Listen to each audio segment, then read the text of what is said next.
decide which story to tell in your video? Because it seems like Dorcas would be a wealth of all kinds of amazing stories and insights into town. So how did you decide on this one? So what happened was, we interviewed her 4 times, ended up having over 4 hours of tape to listen to, consistently edit out, and then it got to be the point where it was just really overwhelming for all of us. So we actually brought in, what was her name?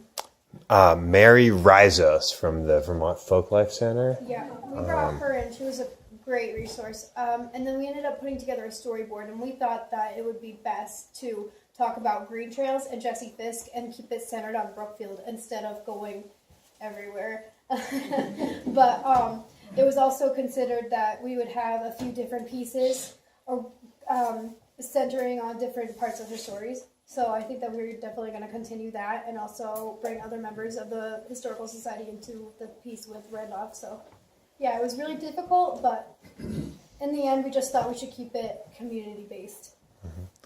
I would add too that, one of the challenges, we've been working mostly just with audio, making radio pieces. And so bringing in the video element was a new challenge. And we were kind of working with some of the archival materials that we had in a big binder that Dorcas has kept on Jesse over the years. So a lot of the images that we had to go with it really centered around Jesse and Green Trails. Yeah. Anyone else? Any plans to put this on the Historical Society's website or YouTube or anything? I thought that was yeah. Short answer, yes. I think we're curious what feels like it would be. We can definitely put this movie on YouTube, and I think that the reason why I'm holding this cell phone right now while I'm talking to you is because Elaine had asked us to tape this event too and put some sort of video up, which won't be as professional quality as this, but at least will hopefully allow people to see it. And then if there are other...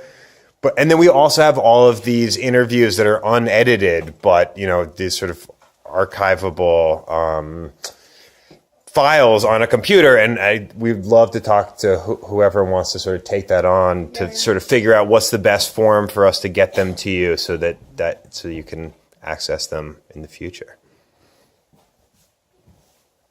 I'm curious if there could be a show of hands of how many people that are present actually knew Jesse. I have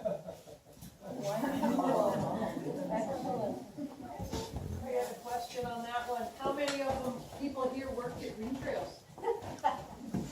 Yeah.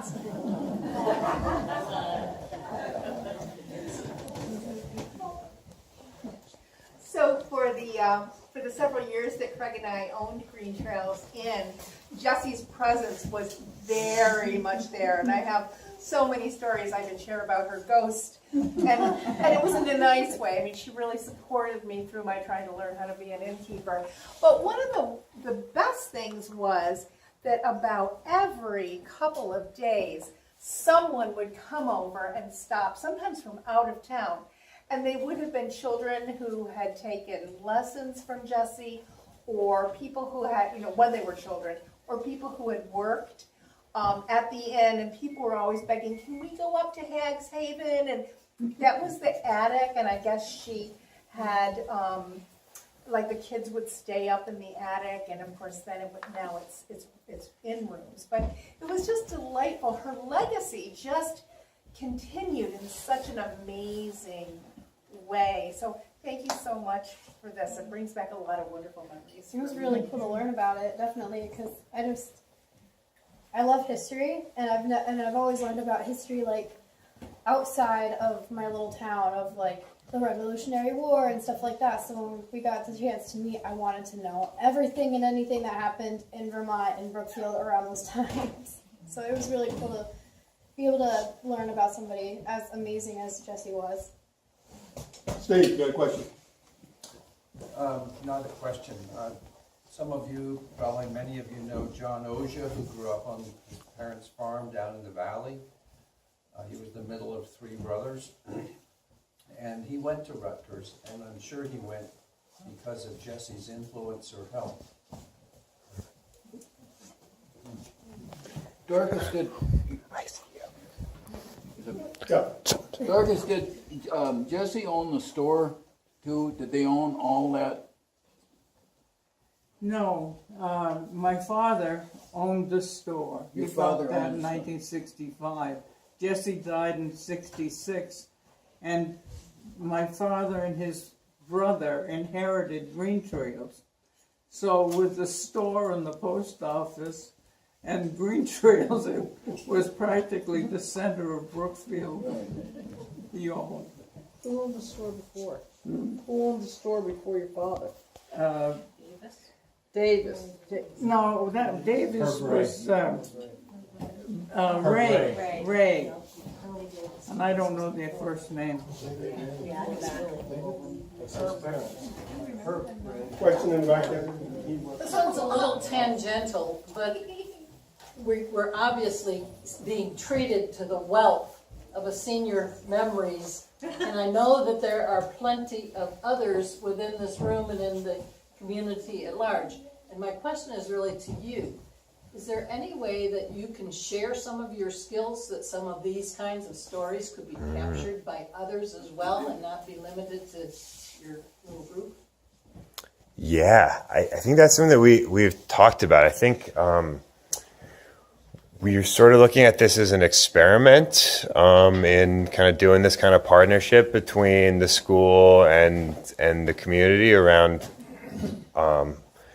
So short answer, yes. I don't think we've thought through all of the details yet, but I think we're definitely hoping to.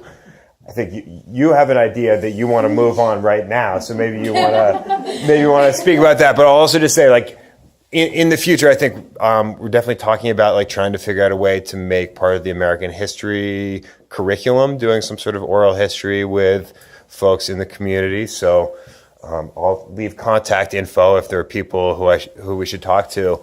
But I also love the idea of doing some sort of a workshop for community members that is, led by kids or organized by kids who are developing these skills. So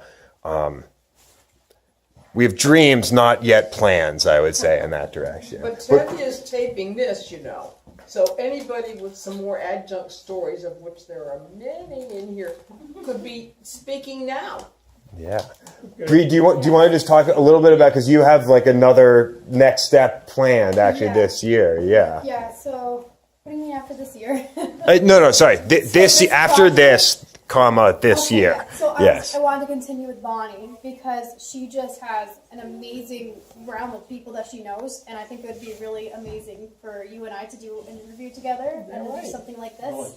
And I think it would be not sort of an interview based, but more of a conversation that we can record and to kind of make it more of a funny piece so that people can listen to it and kind of spark interest in talking to people about their past and stuff. And I also had an idea of lending out recorders to those of who want to do a audio diary, and then they can then donate it to the Randolph PBL, and then the kids there can work with it, and then create the pieces. Then that way, it's kind of it's everybody's together, and it's not as vigorous as this was. It's just kind of make it a little easier on everybody else. So I think that's one of the ideas that we could do or talk about later. Good idea. And we have a couple people that want to